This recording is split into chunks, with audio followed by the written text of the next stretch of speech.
আসসালামু আলাইকুম। সবুজ বাংলার নিয়মিত আয়োজন সবুজ মাঠে স্বাগত জানাচ্ছি মোহাম্মদ সাখাওয়াত হোসেন। আজকে সারাদিন ঘটে যাওয়া বিভিন্ন ক্রীড়া ইভেন্ট নিয়ে আপনাদের সাথে আলোচনা করব। প্রথমে শুরু করছি বাংলাদেশ জিম্বাবুয়ে সিরিজ নিয়ে। দ্বিতীয় দিনের ১ উইকেটে ৫৭ রানে ব্যাট করতে নেমে বৃষ্টি বিঘ্নিত তৃতীয় দিনে বাংলাদেশ ৪ উইকেট ১৯৪ রান সংগ্রহ করে। মাহমুদুল হাসান জয় ৩৩ ও মুমিনুল হক ৪৭ রান করেন।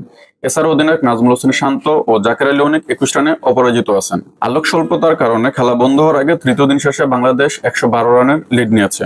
জিম্বাবুয়ের পক্ষে ব্লেসিং মুজারাবানি ও ভিক্টর নিয়াউসি একটি করে উইকেট শিকার করেন।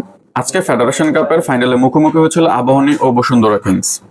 ৯০ মিনিটে ১-১ গোলে সমতা থাকায় ম্যাচ গড়িয়েছিল অতিরিক্ত সময়। আবাহনী রফিকউদ্দিন বুয়ে স্টেডিয়ামে ফ্লাডলাইট না থাকায় আলোক স্বল্পতার কারণে ১০৫ মিনিট পর বাকি ১৫ মিনিট খেলা চালিয়ে নেওয়া সম্ভব হয়নি। রেফারি, ম্যাচ কমিশনার সহ দুই দলের কোচ, ম্যানেজার আলোচনা করে ফেডারেশনের কাপের ম্যাচটি স্থগিত করেন। পরে আয়োজকরা জানিয়েছেন, আজ যেখান থেকে ম্যাচ শেষ হলো ঠিক সেখান থেকে আবার পরে ম্যাচ শুরু হবে। সেদিনটা কবে সেটি পরে নির্ধারিত হবে। যতদূর জানা গেছে, ম্যাচের অবশিষ্ট অংশের জন্য নতুন দিনক্ষণ বাফুফের লিগ কমিটি ঠিক করবে। সেক্ষেত্রে নতুন কোনো দিন এই ১৫ মিনিটের জন্য দুই দল আবার মাঠে নামবে। তারপরেও যদি স্কোর না আসে তাহলে নিয়ম অনুযায়ী টাইব্রেকারে ম্যাচের ভাগ্য নির্ধারণ হবে। কালবৈশাখীতে মাঝপথে প্রায় ১ ঘন্টা খেলা বন্ধ থাকার প্রভাবই পড়ল শেষ পর্যন্ত। তবে আজকে মাঠে ঘটে গেছে অভূতপূর্ব এক ঘটনা। খেলার মাঝখানে কালবৈশাখী ঝড়ের কারণে দর্শকরাই মাঠে ঢুকে গিয়েছিল। কাবাডিতে নারীরা ২ ম্যাচে পাত্তা না পেলেও সিরিজ নির্ধারণের তৃতীয় ম্যাচে অবশেষে জয় পেয়েছে শ্রাবণীরা।